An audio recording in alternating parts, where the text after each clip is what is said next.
오늘 주님께서 우리에게 주신 말씀은 히브리서 13장 10절부터 16절까지입니다.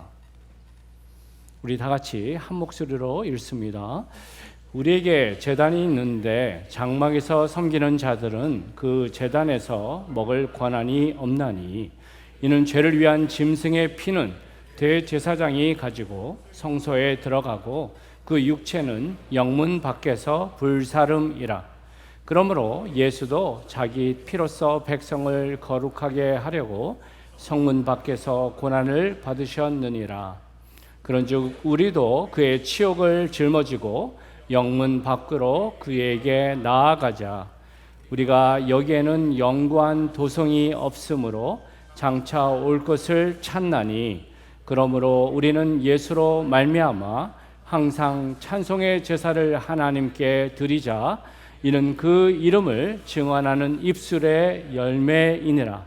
오직 선을 행함과 서로 나눠주기를 잊지 말라. 하나님은 이 같은 제사를 기뻐하시느니라. 아멘. 저희들이요 인터넷 서칭을 할 때 키워드를요 주식 투자, 성공, 행복 이런 것들을 서칭을 하잖아요. 그러면 다양한 컨텐츠, 유튜브 강좌가 많이 있음을 찾아볼 수 있습니다. 그것은 뭘 말하죠? 사람들이 이것에 관심이 많다라는 겁니다. 이왕이면 성공하고, 이왕이면 부자로 살고, 이왕이면 행복하게 살고 싶다라는 열망이 그 안에 있다는 것이죠.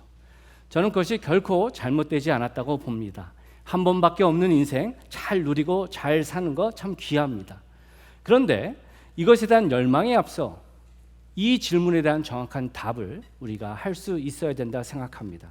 그것은 바로 나는 후회 없는 인생을 지금 살고 있는가 하는 질문입니다. 아무리 돈을 많이 벌고 아무리 이름이 널리 알려졌다 할지라도 아무리 많은 것을 누렸다 할지라도 인생의 마지막 순간에 후회하는 모습이 된다 그러면 사람들이 말하는 것과는 달리 자기의 인생의 평가는 분명히 다를 것이기 때문입니다. 그럼 후회 없는 인생은 뭘까요? 그 특징은 뭘까요? 한마디로 말하면 이거예요. 가장 중요한 것을 먼저 한 사람입니다. 자신이 믿고 가치 있다는 것을 어떻게 놓치지 않고 한 사람이란 거예요. 사람에 따라서는 결과가 다를 수 있어요. 어떤 사람은 많은 것을 갖고 이미 태어나서 많은 것을 누릴 수도 있고 이룰 수도 있고, 어떤 분들은 상대적으로 그냥 평범하게 살 수도 있어요. 하지만 중요한 사실은 자신이 믿는 것에 시간을 썼고 아쉬움이 없다면 그 사람은 분명히 잘 산 사람일 것입니다. 그리고 그런 면에서 여기 계신 여러분들께 박수를 치고 싶습니다. 동의하세요? 네. 여기 계신 여러분들은 영혼을 위해 인생, 지금을 투자하는 사람입니다. 우리가 그분을 꼭 기억하면서 인생을 살면 좋겠어요. 그런데 이와 더불어 확실히 할 게 있어요. 그것은 뭐냐면 그 삶을 더욱더 이 땅에서도 풍성하게 사느냐 그렇지 못하느냐는 사람들마다 차이가 있다라는 거예요. 저희가 계속 히브리서 말씀을 보면서 공동체로 드린 예배의 말씀을 연이어서 보고 있죠. 오늘의 말씀보다 구체적인 부분에서 예배를 강조하고 있어요. 아마도 신앙생활을 어느 정도 하신 분이라면 예배가 중요하다는 것에 있어서는 전혀 퀘스천이 없을 것입니다. 그런데 예배가 중요하다고 생각하는 것과 예배에 대한 태도와 기대는 사람마다 다르다라는 거예요. 지금 본당을 꽉 채우면서 예배 자리에 여러분들 계시지만 각자의 모습은 하나님 바라보신 평가는 다를 수 있다는 것을 우리가 기억해야 돼요. 무슨 말이냐? 예배는 내 만족으로 내가 잘했어 잘못했어가 아니라 하나님이 평가하시는 거에 있어서 달려있다는 거죠. 이사야서 1장 12절은요 이렇게 하나님이 말씀하셨어요. 그리고 한번 다 같이 읽어볼까요? 너희가 내 앞에 보이러 오니 이것을 누가 너에게 요구하였느냐? 내 마당만 밟을 뿐이니라. 이스라엘 유대를 향한 하나님의 판단입니다. 그들의 제사의 모습을 향한 판단이에요. 너희들이 수많은 제물을 드렸어. 그게 무슨 유익이 있니? 너희들이 수양의 번제와 살진 짐승의 기름을 배불러서 내가 배불러. 하지만 그게 무슨 이유가 있니? 수많은 숫송아지와 어린 양 피를 흘렸어. 그런데 나는 그걸 기뻐하지 않아. 무슨 말입니까? 아무리 많은 것을 바치고 아무리 정성을 다했지만 지금 하나님의 판단은 중요한 게 빠졌다라는 거예요. 그 중요한 것이 빠져 있기 때문에 너희들의 예배는 나와 상관이 없어. 그 평가를 하고 계신다는 거예요. 여러분, 구약의 제사는 신약의 예배와 그 의미를 공유합니다. 저 여러분이 반드시 알아야 할 사실, 우리 모두가 함께 뜨거운 예배를 드리지만 기억해야 할 사실은 내가 올려드리는 개인적 예배 또한 주님께 바로 연락되는 모습이 되면 참 좋겠어요. 고린도전서 3장 12절 이하에 하나님은 엄중한 평가를 이렇게 하셨습니다. 만일 누구든지 금이나 은이나 보석이나 나무나 풀이나 짚으로 이 터 위에 세우면 각 사람의 공적이 나타날 터인데 그날이 공적을 밝히리니 이는 불로 나타내고 그 불이 각 사람의 공적이 어떠한 것을 시험할 것임이라. 만일 누구든지 그 위에 세운 공적이 그대로 있으면 상을 받고 누구든지 그 공적이 불타면 해를 받으리니 그러나 자신은 구원을 받되 불 가운데서 받는 것 같으니라. 우리가 수고하고 애쓴 것들을 지금 우리가 알 수 있는 머티리얼로 얘기했어요. 금, 은 또한 쇠덩이, 풀과 같이. 근데 그것을 하나님이 어떻게 불로 심판하실 거라는 거예요. 어떤 사람은 그 불의 심판 가운데서 남는 모습이 있을 때 영광과 기쁨 가운데 있을 거고, 어떤 사람은 수고를 애썼지만 모두 다 없어져서 결국 구원은 얻지만 정말 겨우 구원을 얻는 정도의 모습이 될 것이다라는 거예요. 저와 여러분이 예배로 나아가면서 이 부분을 꼭 기억하면 좋겠어요. 헌금을 드리고 헌신과 수고를 감당하지만 하나님이 기뻐하시는 예배가 있고 나만의 만족, 나만의 자랑으로 끝나는 모습도 있을 수 있다라는 거예요. 저는 우리 한빛교회 성도 한 분 한 분이 바른 예배자 되기 원합니다. 그래서 정말 풍성함의 감격, 후회함이 없는 그런 감격의 모습으로 나아가길 원해요. 제가 이 강단에 설 때마다 기도하면서 저희가 갖는 영적인 무게가 바로 그것입니다. 바른 것을 알려드려야 되고 바른 것을 인도해야 됩니다. 바라기는 우리 모두가 정말 주신 그 말씀을 그냥 머리로만 받지 말고 나의 삶에 적용하고 있는 자리에서 용기 내서 한 걸음 나아가시기를 높으신 예수님의 이름으로 축원합니다. 오늘의 말씀을 우리가 함께 들어가 보겠습니다. 10절에서 12절은 이렇게 말해요. 우리에게 제단이 있는데 장막에서 섬기는 자들은 그 제단에서 먹을 권한이 없나니 이는 죄를 위한 짐승의 피는 대제사장이 가지고 성소에 들어가고 그 육체는 영문 밖에서 불사름이라. 그러므로 예수도 자기 피로써 백성을 거룩하게 하려고 성문 밖에서 고난을 받으셨느니라. 지금 히브리서 기자는요, 두 그룹을 얘기하고 있어요. 구약의 제사를 얘기하고 있고 예수님의 십자가의 사건을 얘기하고 있어요.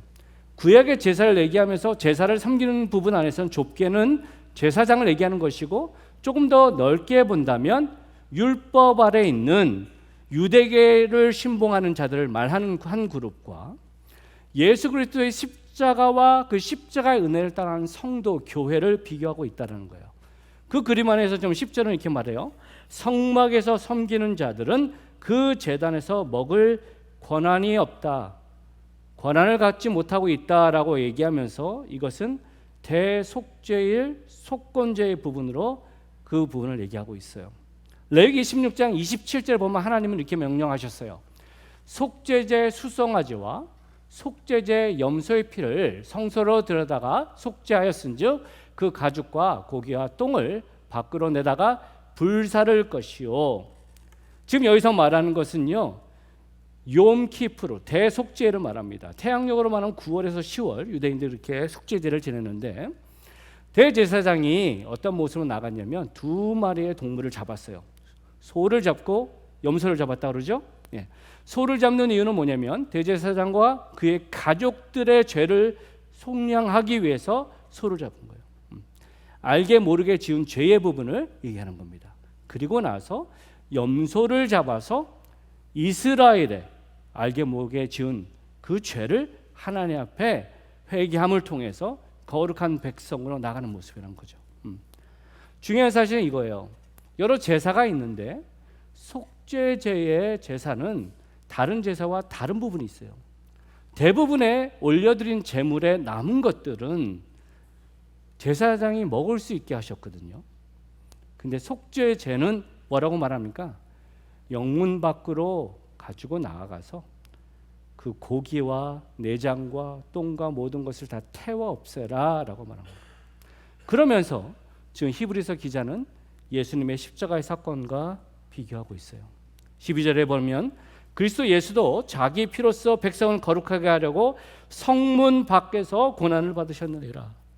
지금 십자가의 사건을 얘기하면서 인류의 모든 죄를 속량하게 오신 예수님은 속죄를 위한 제물로 드려지고 있고, 당신께서 예루살렘 성 안이 아니라 성 밖으로 가서 어떻게 해요? 십자가에 죽으시고 나아갔던 그 사건은 우연이 아니라 언약의 성취라고 말하는 겁니다. 하나님의 그 예언의 성취라는 겁니다. 불완전한 동물의 제사가 아니라 완전한 성취의 사건이 이루어져 나아가고 있다. 지금 이것이 지금 10절에서 12절의 말씀이거든요.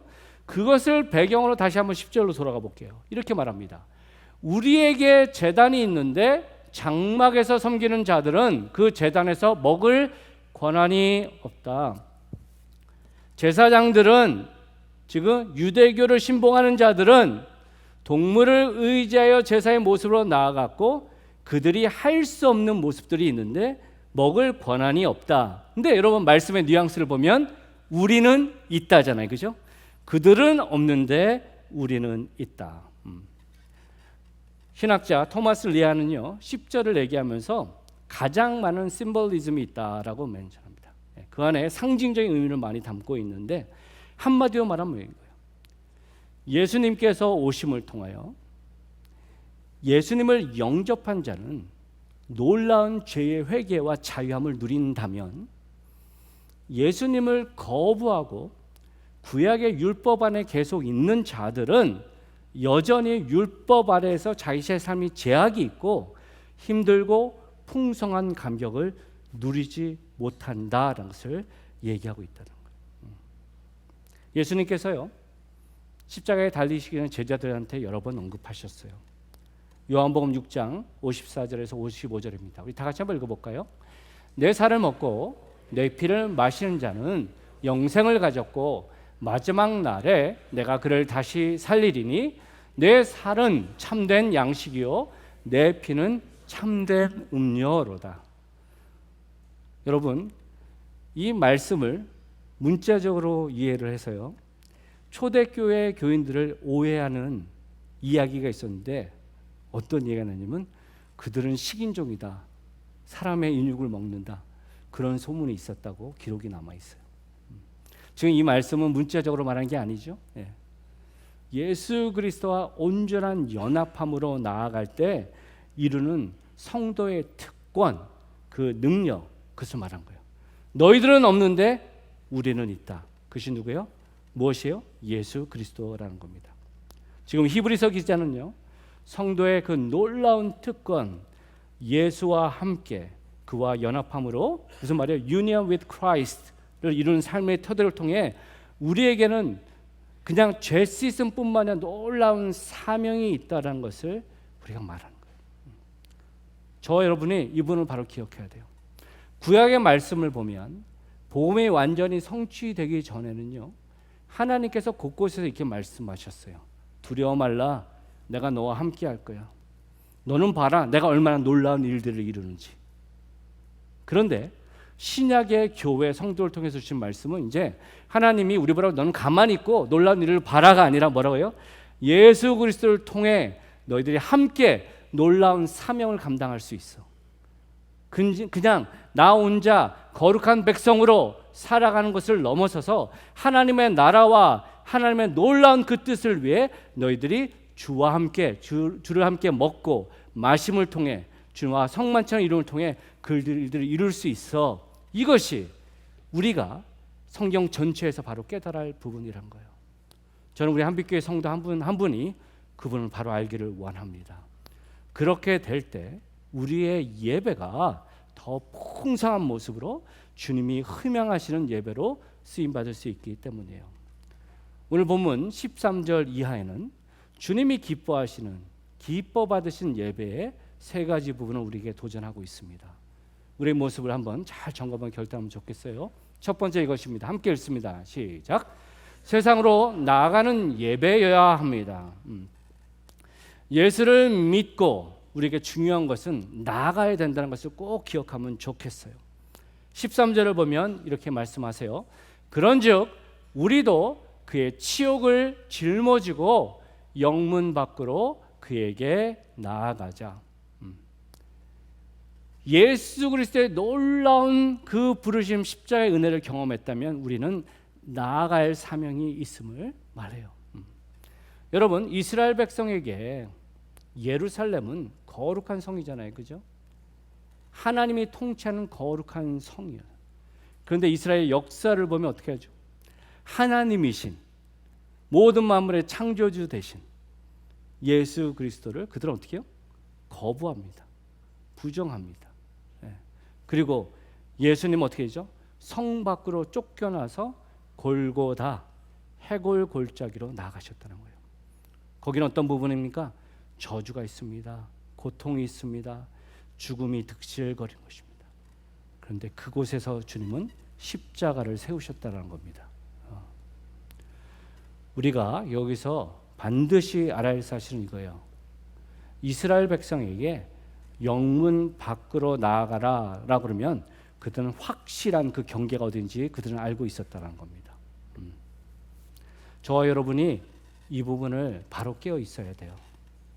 우리가 살고 있는 이 시대, 또 캘리포니아 주를 이렇게 봤을 때 정말 선하고 아름다운 것을 화이트로 생각하고 어둡고 죄된 것을 블랙으로 표현한다 그러면 우리가 살고 있는 이 시대는 그레이 에어리가 너무 많아요.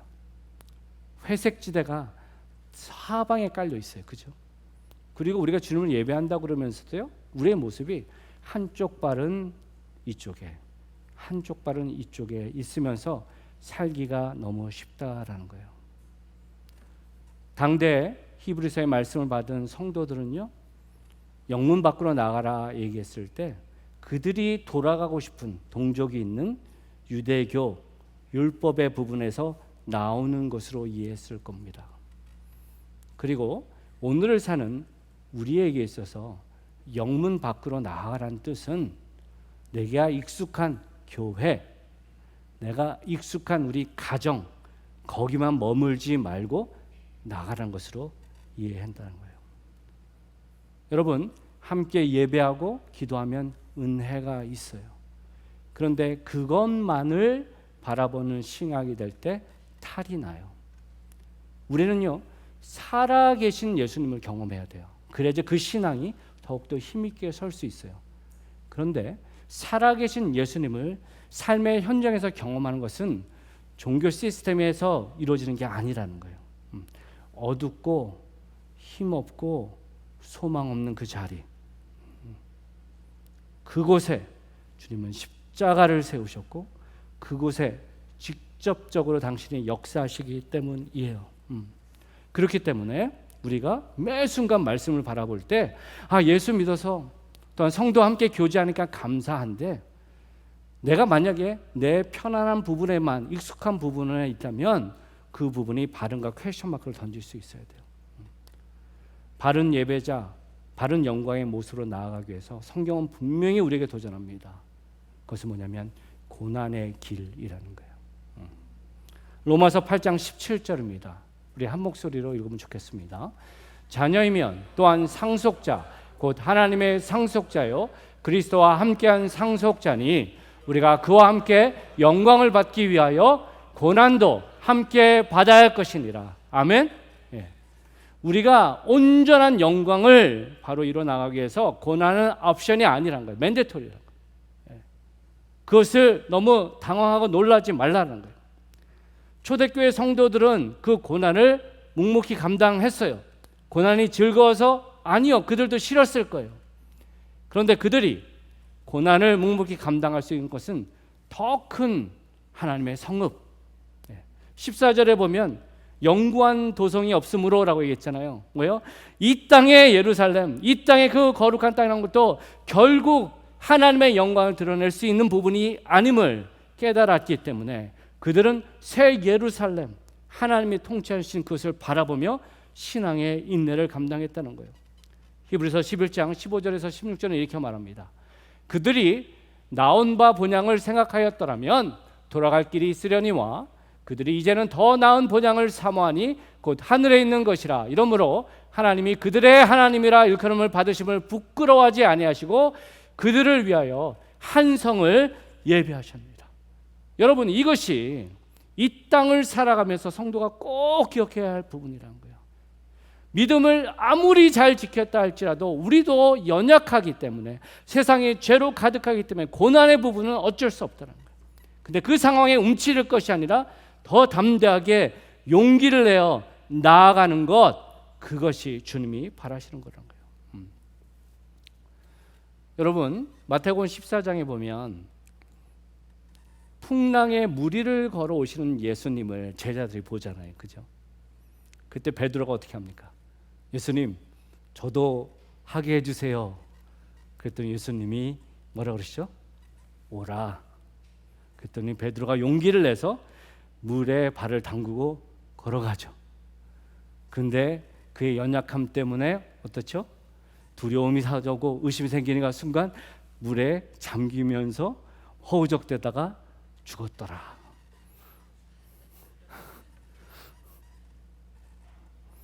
그렇게 말씀 안 하시잖아요. 그죠? 예수님이 그의 손을 일으켜 세우시잖아요. 저 여러분이 기억할 사실은 이거예요. 우리가 신앙생활을 하면서 풍랑을 만날 때 내가 생각하는 컴포트 존, 배 안이 안전할 거라고 우리는 생각을 해요. 근데 진짜 안전한 곳은 어디죠? 예수님 옆이에요. 예수님 옆에 있는 그 자리가 안전하고, 그것을 경험한 성도는요 더 자유함으로 기쁨으로 이를 감당할 수 있다라는 겁니다. 우리가 이 땅을 살면서 신앙생활을 하면서 세상은 너무나도 힘들고 교회 공동체 안에서 등대 안에서 함께 나누고 함께하는 것이 기쁨이 되고 위로가 되는 건 사실이에요. 그런데 주님은 우리에게 도전하십니다. 나가라고, 부딪히라고. 네가 부딪힐 때 네 믿음이 어떤 상황에 있는지 알 수 있고, 네 열심이 아니라 하나님의 열심으로 네가 감당할 수 있다는 것을 깨닫게 된다는 겁니다.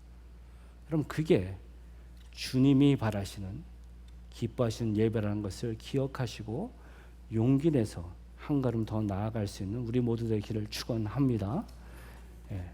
두 번째, 주님이 기뻐하시는 예배는 이겁니다. 다 같이 읽습니다. 세상에서 주만 찬양하는 예배여야 합니다. 중요한 포인트는 주도가 아니라 주만 찬양하는 거예요. 찬양한 것은 높이 올려드린다는 것이죠. 이스라엘 백성의 예배, 제사가 문제된 건 뭡니까? 주도 찬양했어요. 그들은 세상의 여러 많은 우상, 세상의 여러 가지 것들도 찬양하면서 예수님도 찬양했다는 거예요. 이것을 그림으로 말하면 이런 거예요. 주님이 바라시는 것은, 세상은 여기라면 우리가 찬양한 것은 등을 돌려서 주님을 바라보는 거예요. 그런데 이스라엘 백성은 세상과 주님을 이렇게 보고 예배했기 때문에 주님은 아까 말씀하신 부분으로 경고하셨다는 거예요. 15절은요 이렇게 말합니다. 우리 다 같이 한번 읽어볼까요? 그러므로 우리는 예수로 말미암아 항상 찬송의 제사를 하나님께 드리자. 이는 그 이름을 증언하는 입술의 열매니라. 그래서 우리가 알게 되는 사실은, 우린 더 이상 동물을 잡을 필요가 없습니다. 그런데 우리가 주님 앞에 올려드릴 온전한 제사가 필요하다는 거예요. 뭐요? 찬송, 찬양의 제사라는 거예요. 입술의 열매라는 것이죠. 여러분, 이 말씀은요 호세아서 14장 2절의 말씀을 직접적으로 인용한 거예요. 이렇게 말씀했어요. 너는 말씀을 가지고 여호와께로 돌아와서 아뢰기를 모든 불의를 제거하시고 선한 바를 받으소서. 우리가 수송아지를 대신하여 입술의 열매를 주께 드리리이다. 중요한 핵심은 뭐예요? 내 마음에 있는 것이 입술의 못으로 고백된다라는 겁니다. 제가요 성도들이나 아니면 사람들과 대화를 할 때 모두가 대화에 참여할 수 있도록 하기 위해서 가끔 분위기가 싸하다 그러면 쓰는 주제들이 몇 가지가 있거든요. 근데 그 중에 하나가 스포츠입니다. 샌디에고에서는 스포츠 가운데 특별히 골프를 얘기하면 그냥 거의 한 7, 80%는 다시 이렇게 들어오는 것 같아요. 왜 사람들이 골프 얘기를 하면 더 그 대회에 인벌브 할까요? 그게 좋거든요. 즐겁거든요. 관심이 많거든요. 시간을 많이 쓰거든요. 중요한 건 이거예요. 내가 생각하고 내가 시간을 많이 쓰는 거가 내 입술로 나온다라는 거예요.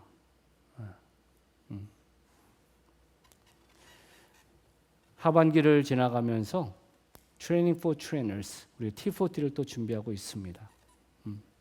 작년에 우리가 파일럿 클래스로 나가면서 6분이 함께 했거든요. 의구심을 가지고 시작했어요.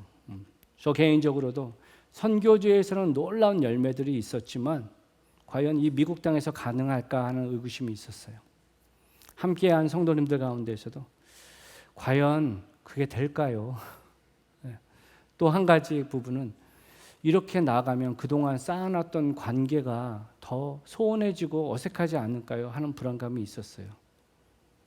그런데 한 주, 2주 시간이 지나가면서 그분들 안에 또한 저 안에 하나님 놀라운 터치심이 있었다는 거예요. 복음의 감격, 은혜의 감격을 나눠야 되는데 어떤 누구의 스토리, 전도하는 방법, 그것이 아니라 나를 만지신 하나님의 스토리, 나를 참아주시고 인내하시고 함께 하셨던 그 스토리, 그것을 있는 그대로 나누는 모습 안에서 진심이 전해졌고 그 안에 놀라운 하나님의 역사하심을 보면서 귀한 간증을 들을 때 저 개인적으로 너무나도 감격스러웠어요. 우리가 교회로서 정말 잘 애쓰고 있구나. 프로그램을 위한 거가 아니라 생명을 위해서 교회가 트라이하고 있고 하나님이 얼마나 기뻐하실까라는 기대를 갖게 했습니다. 그러면서 또 올 하반기를 시작하면서 또 어떤 일로 하나님이 우리를 놀라시게 할까 기대하고 있어요. 기억하시기 바라요. 찬양의 제사, 입술의 열매는 얼마나 노래를 잘하느냐 못하느냐를 넘어섭니다. 바른 찬양, 바른 높임은요, 내가 경험한 하나님,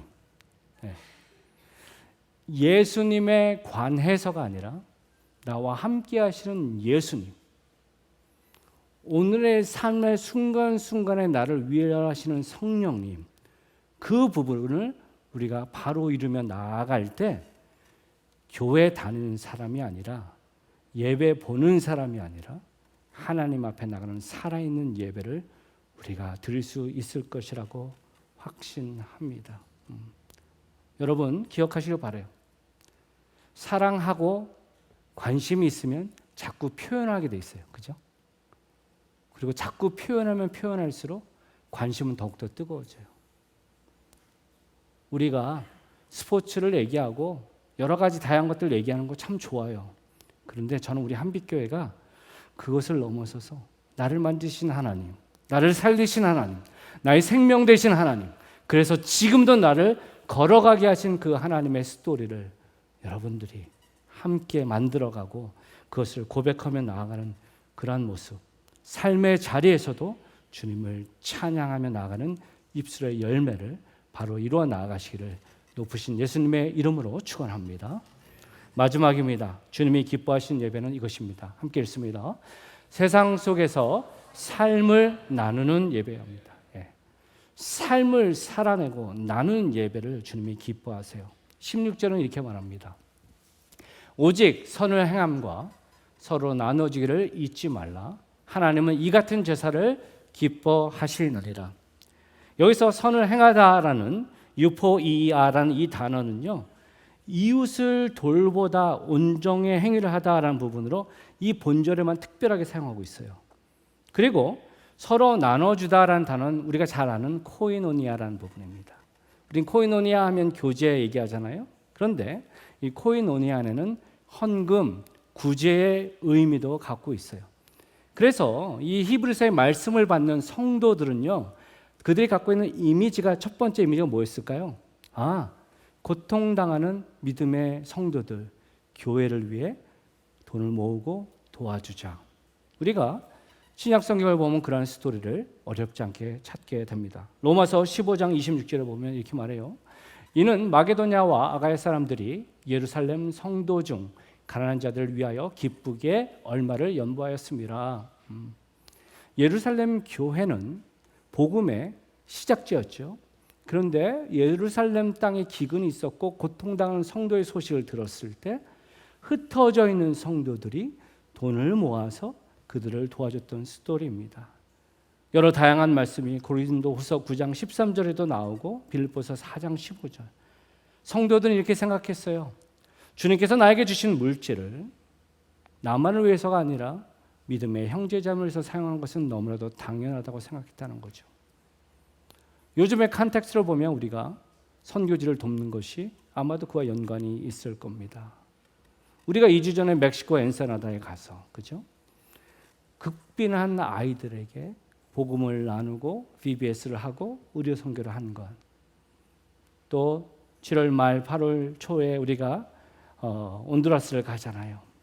건물을 보수하고 나가는 그런 모습들이 결국은 그러한 연약한 지체들 향해서 우리가 물질을 나누고 정말 교제로 나가는 모습이라고 생각합니다. 그런데 저는 우리가 거기서 멈추지 않았으면 좋겠어요. 이 말씀을 오늘의 컨텍스트, 우리가 살고 있는 이 자리의 모습으로 다시 한번 점검했으면 좋겠습니다. 여러분의 주변에 직장 동료 가운데, 이웃 사람들 가운데 주님을 알지 못하는 자들 있죠. 그렇죠? 아마도 대부분 그러한 사람들은 먹을 것, 입을 것이 없는 사람들은 그렇게 많지는 않을 겁니다. 그런데 그들은 말은 하지 않지만 그들에겐 복음이 없기 때문에 삶의 진정한 만족이 없어요. 겉으로는 잘 사는 것 같지만 그들의 내면을 보면 언제나 쫓기고 있어요. 오늘 말씀 앞에 우리가 이 부분을 바로 생각하면 좋겠어요. 하나님께 주신 그 은혜를 내가 교회 밖으로 나아가서 주님을 알지 못한 자의 손을 잡아주는 것, 그것이 주님이 바라신 예배의 모습이라는 거예요. 얼마 전까지 저희와 함께 신앙생활을 하다가 이제 1년이 돼서 한국으로 돌아가신 성도의 스토리를 들었습니다. 부부가 의사고 그리고 샌디에고에 오신 목적은 여러 가지 이유가 있지만 안식년이 되어서 UCSD 대학교 안에 있는 그 의료 시스템 안에서 본인이 갖고 있는 그 분야에 조금 더 도움이 될 수 있는 것들을 좀 잘 배우고 그다음에 한국에 가서 다시 그것을 사용하겠다는 기대로 그분들이 오셨어요. 근데 우리 인생이라는 게 언제나 내가 기대하는 것처럼 안 되잖아요. 네. 막상 보니까 자신들이 알고 있는 거랑은 조금 달랐다고 그래요. 그리고 잘 연결이 안 돼서 이거 뭐지? 정말 당황했다 그럽니다. 그런데 그분들이 우리 한백교회에서 함께 신앙생활을 하면서 부부가 리101 함께 듣고 또 브리지 커넥션 함께 하면서 무엇보다도 자신이 누구인지, 복음 안에서 하나님이 나에게 바라시는 게 무엇인지, 가정 안에서 내가 이룰 것이 무엇인지를 바로 깨달았던 그것이 자기의 기대와는 다르게 하나님이 나를 만드신 놀라운 고백이고 이제는 다시 한국으로 돌아가서 그곳에서 그런 풍성한 삶을 살겠다라는 그런 고백을 들었을 때 얼마나 감격스러운지 모릅니다. 우리가 기억해야 할 사실은 이거예요. 섬김, 구제 좋습니다. 그런데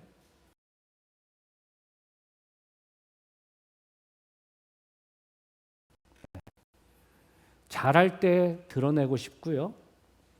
난 열심을 다했는데 상대방인 것을 만족하지 않을 때 불평이 나와요. 그런데 우리가 정말 하나님 안에서 나 있는 그대로를 다시 한번 돌아보고 하나님이 나를 참아주셨고 기다려주셨고 공급하셨고 함께 하셨다는 그 은혜의 감격이 있을 때 우리가 다른 사람들에게 나누는 것이 내 것을 나누는 게 아니라 하나님의 것을 나눈다는 고백이 있고 그것이 주님이 기뻐하시는 예배라는 것입니다. 말씀을 마무리합니다. 삶으로 살아가는 예배, 주님이 기뻐하시는 예배 말씀을 받으면서 여러분의 마음은 어떠십니까? 그게 가능해요? 라는 회의감으로 보는 분 계십니까? 그게 가능합니다. 제가 직접 눈으로 봤습니다. 지난주에. 네. 위대하고 큰 교회가 아니에요. 어떻게 보면 저쪽 구석에 있는 것처럼 보일지 몰라도 하나님의 놀라운 믿음의 공동체를 발견했습니다. 우리 교회에서부터 동쪽으로 약 20마일 가면 엘카운이라는 도시가 나오죠. 예, 거기에 가면 ECTLC라는 곳이 있습니다. East County Transitional Living Center. 여기서 하는 역할이 뭘까요? Transitional Living Center라고 보니까 이해되는 것은 한마디로 홈리스들을 재활하는 곳이에요. 사진을 계속해서 보여주시면 이런 모습으로 되어 있습니다. 다음 사진을 보시면 예배를 드리는 모습인데 제가 이렇게 밑에서 이렇게 하는데 사진을 찍느라고 사람들이 몇 명 안 나왔지만 그 안에 교회가 있어요. 그리고 성경 공부를 매일 3번씩 한다고 그래요. 근데 제가 보니까 성경 공부라기보단 예배예요. 하나님이 함께 하신 일들을 고백하는 자리예요. 그리고 그 다음 사진을 보면 여기는 홈리스들 가운데 싱글로 있는 사람들이 거주하는 곳이거든요. 근데 이것이 미국 교회 2교회가 지었대요. 근데 재밌는 사실은 뭐냐면 2교회가 서로 내기를 했대요. 누가 먼저 짓나 보자. 그래가지고 교인들이 달려들어가지고 건물을 짓고 바닥을 칠하고 새롭게 하면서 나아갔다는 거예요. 여러분, 그곳에 누가 있습니까? 상한 영혼들이 있어요. 마약으로, 술로, 가정폭력으로, 인생의 실패로, 삶의 소망이 없는 자들이 그곳에 있어요. 아내와 제가 그곳에 있으면서 또 사람들과 대화를 하면서 알게 된 사실은요. 그들이 하는 말은 입술의 열매는 예수밖에 없어요.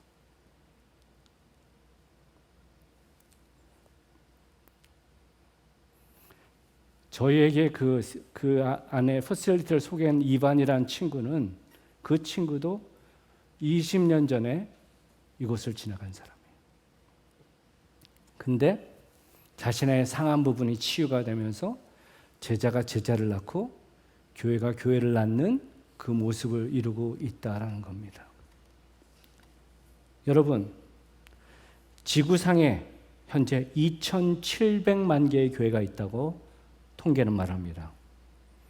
미국에는 30만 개가 있다고 합니다. 캘리포니아에도 한인교회만 1,000개가 있다고 합니다.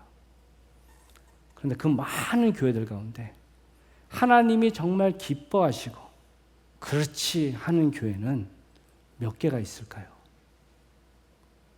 저는 우리 한빛교회가 그 가운데 한 교회로 서기를 소망합니다. 그리고 그 모습으로 우리가 서기 위해서는 주일 예배뿐만 아니라 우리의 삶의 모든 부분이 예배가 되어야 할 줄 믿어요. 보통 우리가 일주일을 얘기할 때 이런 터무를 얘기하죠. 한국 사람들은 어떻게 얘기하죠? 월화수목금토일. 미국 사람들은 썬데이로 시작해서 세러데이로 끝나죠. 여기에 보면요. 미국 사람이든 한국 사람이든 순서가 어쨌든 삶의 개념이 보여져요. 월요일부터 시작하는 사람도 어떻게 하죠? 인생을 막 살다가 주말이 되면 어떻게 생각해요? 토요일, 일요일 쉬어야 돼요. 즐겨야 돼요. 그런 개념으로 사는 사람들이 있어요. 그런데 썬데이로 시작하면 어떻게 될까요? 주님께 바른 예배로 내 삶을 드리고 일주일을 살아가는 모습이 되겠죠. 그런데 저는 여러분에게 도전합니다. 성도에게 기대하는 것은 이것입니다. Every day is the Lord's day. 주일을 시작하면서 저와 여러분이 어떻게 해요? 주님께 나아가고 예배로 나아가고 감격으로 나아가고 다시 어떻게 해요? 세상으로 나아가 세상의 자리에서 주님을 찬양하고 그리고 나의 주신 삶의 고백들을 나누는 그 모습을 일주일 동안 살아내고 다시 주님께 나오는 그 예배의 모습이 우리 한빛교회 되기를 원합니다. 여러분, 우리가 기도로 나아갈 때 매 주일 들어지는 기도의 고백이 주님은 은혜를 주셨지만 우리는 그렇게 살지 못했습니다의 기도로 우리의 기도가 끝나지 않았으면 좋겠어요. 그건 피의 제사예요. 피 냄새만 나요. 그리고 나서 또다시 세상에 가서 아무런 꺼리낌 없이 사는 그 모습은 하나님이 기뻐하시는 예배가 아니라는 것을 기억하길 바라요. 십자가의 은혜로 받은 은혜의 감격으로 우리가 일주일 동안 어떻게든 살아냈으면 좋겠어요. 나가서 부딪히고 찬양하고 그리고 그 안에서 열매를 맺고 다시 주일날 왔을 때 주님 이렇게 살았습니다. 하나님 다음 주 이번 주는 더 한 걸음 나아가겠습니다. 그러한 모습으로 나아갈 때 주님이 박수 치시고 그렇지 그게 내 아들이지 그게 내 딸이지 그게 믿음의 공동체지라고 말씀하실 줄 믿습니다.